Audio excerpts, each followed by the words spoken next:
Você sabe quem é Gog? O que significa Gog? Gog é muito diferente do que você pode imaginar e está no livro de Ezequiel 38.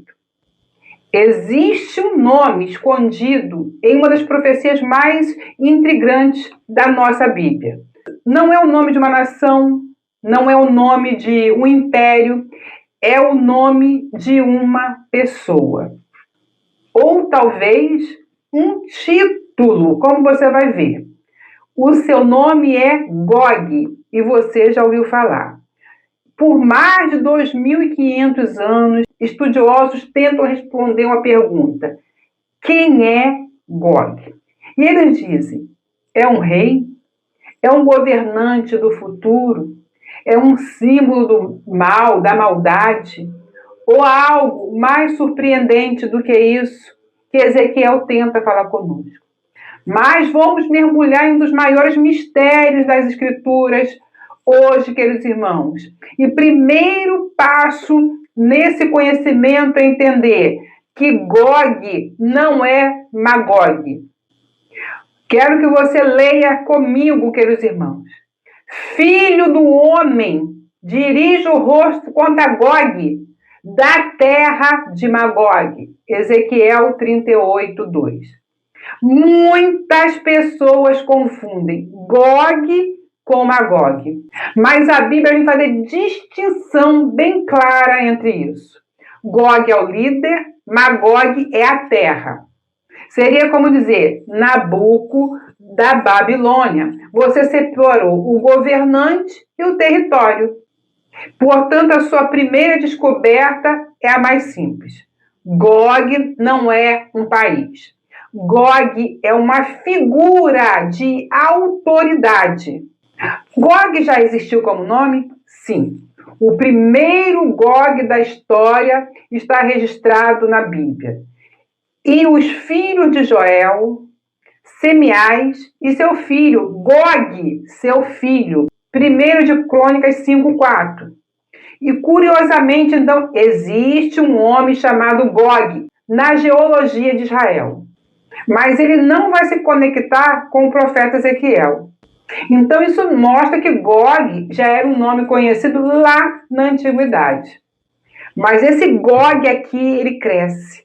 Ele representa algo maior, como nós já vamos ver à frente. Gog, nós vamos ver como um título aqui em Ezequiel. Como a gente fala, faraó do Egito, como a gente fala, os Césares de Romanos, como a gente fala, imperadores. Então, são títulos e não o nome de uma pessoa. Alguns estudiosos acreditam que Gog pode não ser uma pessoa, pode ser um título. Assim como eles dizem que Faraó existiu, assim como eles falam o título de Faraó, o título de César, o título de rei e o título de imperador, assim esse nome Gog. Mas quando a gente começa a ler aqui em Ezequiel, Ezequiel está descrevendo um governo futuro que vai liderar uma coesão. Pérsia, Cus, Put, Meseque, Tubal e Gomer e Torgama. E talvez não seja um nome literal Gog, mas que alguém exercerá um papel específico de Gog, ou seja, desse título. Então a gente vai para mais um passo nos aprofundando e vamos falar assim de um retrato psicológico de Gog. Como que é a identidade de Gog? O que ele fala aqui de Gog? Porque o mais importante não é qual é o nome de Gog, mas as características. Eu sempre me pego nas características. Como Gog age para a gente identificar ele? Então você vai observar a descrição bíblica, é assim que a gente estuda. Como é que é o caráter? Olha só o que diz: subirás contra o meu povo, Israel. Ezequiel 38:16 fala do comportamento desse homem. Ele tomará despojos. Ezequiel 38:12.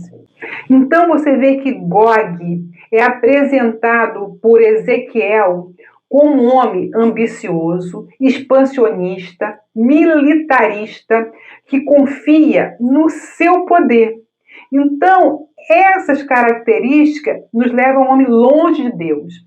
Em outras palavras, a Bíblia descreve uma personalidade antes de revelar sua identidade.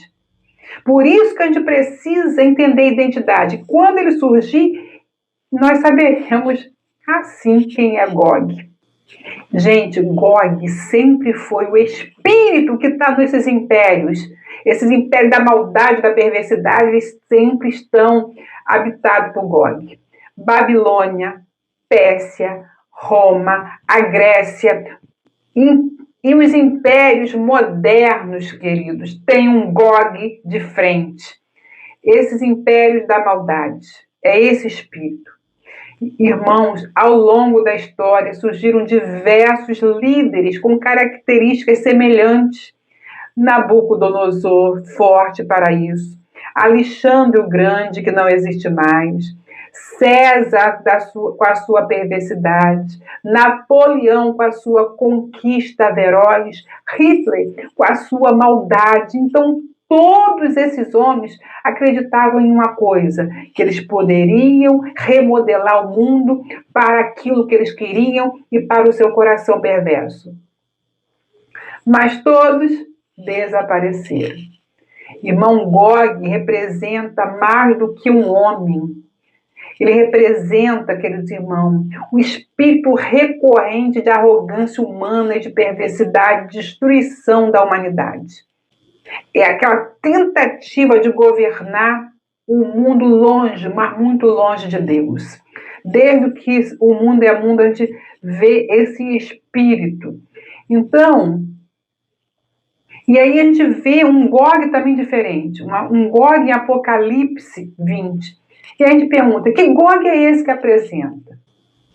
A Bíblia diz aí, e subirão sobre a largura da terra e cercarão o arraial dos santos. Isso está escrito em Apocalipse 9. E aparece esse Gog e as pessoas se perdem. João, ele menciona novamente Gog e Magog nos últimos dias em Apocalipse. Mas existe, queridos irmãos, um detalhe muito importante. O contexto é totalmente diferente. Em Ezequiel 38, nós vemos uma colisão específica. Em Apocalipse 20, nós vamos ver uma rebelião global. Gente, preste atenção aqui. A guerra de Gog de Ezequiel 38 acontece antes do milênio. Já a tentativa de Gog de Apocalipse 20 é após o milênio, logo diferente. É assim que eu entendo a passagem. Uma diferença de um milênio entre isso. E é isso levando uma grande discussão entre os estudiosos, se são os mesmos eventos ou não, ou apenas símbolos semelhantes. E o debate continua entre eles. Mas eu entendo que são dois momentos diferentes e com um intervalo de um milênio entre eles. Agora vamos avançar aqui, queridos irmãos. A identidade de Gog importa menos do que você pensa, sabia? Que muitas pessoas elas passam décadas tentando descobrir quem é Gog, se é João, se é Maria, se é Gustavo. Mas Ezequiel ele vai enfatizar algo muito diferente.